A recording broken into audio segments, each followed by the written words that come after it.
एकादशी का व्रत करने में बहुत ही कुशल श्री अम्बरीश राजा। देखो भगवान अपने भक्तों के लिए कुछ भी कर सकते हैं, ध्यान से सुनना। हम नहीं समझ पाते भगवान की करुणा को, हम नहीं समझ पाते भगवान की कृपा को, जीव भटक जाता है। क्यों? विश्वास नहीं है ना, छोटी छोटी चीजों में ही डगमगा जाता है। लेकिन छोटी छोटी चीजों में डगमगाओ मत, धैर्य रखो। आपको एक बात सुनाते हैं। अम्बरीश राजा एकादशी का व्रत करते बड़े मन से, और वही अम्बरीश राजा एक बार एकादशी का व्रत कर रहे थे।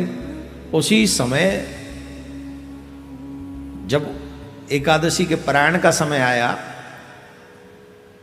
तो दुर्वासा ऋषि उनके यहां पर आ गए कि हम तुम्हारा आतिथ्य स्वीकार करेंगे, हम तुम्हारे यहां भोजन करेंगे। बोल ठीक।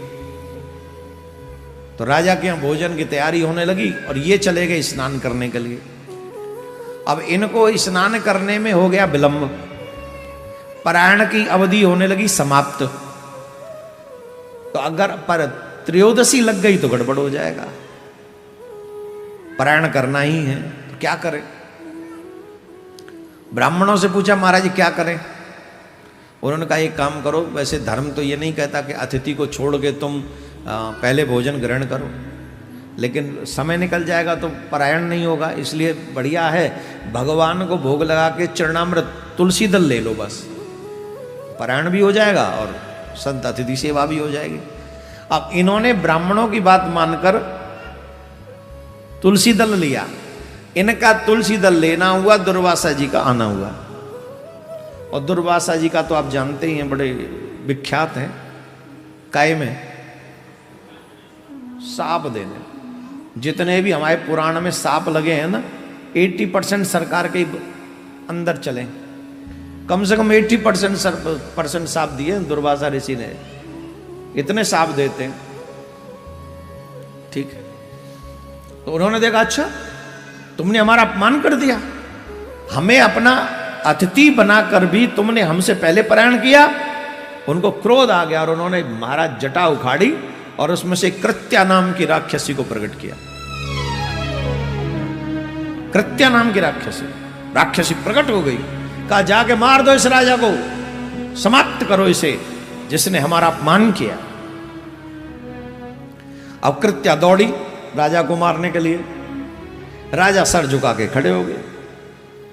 उसी समय भगवान का सुदर्शन प्रकट हुआ, सुदर्शन चक्र। ध्यान से सुनना, जो भगवान की चरण शरण ग्रहण करते हैं, हमने आपसे क्या कहा, उनके जीवन की सुरक्षा करने की सारी जिम्मेदारी भगवान की है।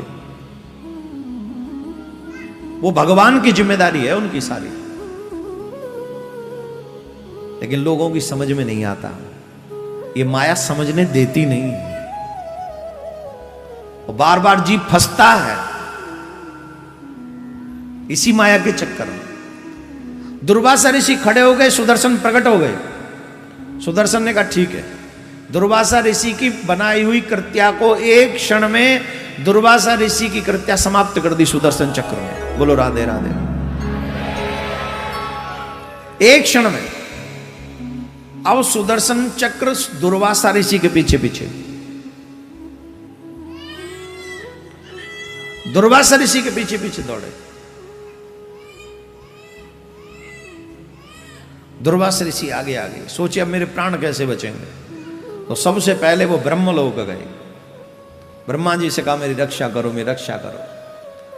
ब्रह्मा जी बोले देखो जितना जल्दी हो सके यहां से चले जाओ, हम तुम्हारी रक्षा नहीं कर सकते, बिल्कुल भी नहीं कर सकते, तुम कहीं और जाओ। तो ब्रह्मलोक छोड़कर शिवलोक पहुंचे। शिव जी के पास पहुंचकर कहे हमारी रक्षा करो, हमारी रक्षा करो, हमारी रक्षा करो, हमारी रक्षा करो। तो जब कैलाश पर्वत पे दुर्वासा ऋषि पहुंचे, तो कैलाश पर्वत पे जब पहुंचे तो बाबा भोलेनाथ ने कहा कि किससे रक्षा करें तुम्हारी। बोले हमारी रक्षा करो इससे, सुदर्शन चक्र से। बोले भगवान के चक्र से। बोले हाँ। बोले हम आपकी इस रक्षा नहीं कर सकते, सुदर्शन चक्र से आप जाओ। नारद जी ने कहा भाई देखो जिसका चक्र है उसी के पास जाओ। जिसका चक्र है उसी के पास जाओ। तो नारायण भगवान के पास क्षीर सागर में पहुंचे। नारायण भगवान खड़े हो गए शेषैया से, दुर्वासा ऋषि का स्वागत किया। आओ आओ महाराज पधारो। बोले महाराज ठीक है, पर हमारी रक्षा करो। कैसे? बोले सुदर्शन चक्र से। बोले हम आपकी रक्षा नहीं कर सकते। महाराज आप हमारी रक्षा नहीं कर सकते? बोले नहीं, हम आपकी रक्षा नहीं कर सकते। क्यों? बोले महाराज आपको एक बात पता है, अहम भक्त पराधीन, मैं स्वतंत्र नहीं हूं, मैं अपने भक्तों के अधीन हूं।